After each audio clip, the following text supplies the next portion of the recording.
Hello guys, hello mga lalabs, kamusta kayo dyan? Ito naman ay gagawin nila dito ay para sa kilawin. Ayan, gusto ko rin ang kilawin na kambing. Alam nyo ba yan? Kambing kasi ang favorite ko talaga na meat. Kasi yung skin niya ay manipis lang.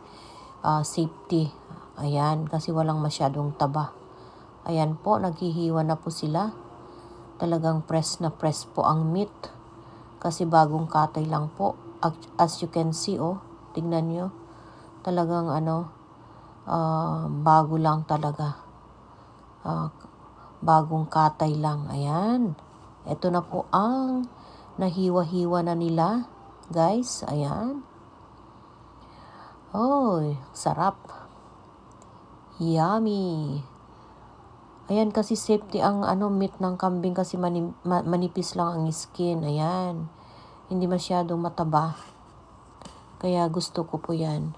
At saka kung nagustuhan nyo po ang aking video, please don't forget to subscribe naman po ang aking YouTube channel.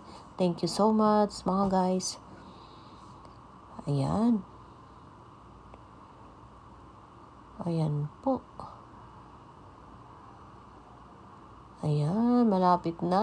Ang dami naman kasing meat na gagawin na kilawin. Ayan. Ayan, naghihiwa pa rin sila. Para sa kilawin na kambing guys. Sino ba sa inyo ang may gusto ng kilawin na kambing tulad ko?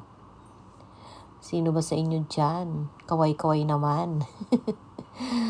Ay, masarap kaya ang kilawin. Ayan, tignan nyo naman ang meat niya yung skin niya. Hindi masyado mataba. Ayan. Thank you so much for watching guys. God bless us all. See you on next videos.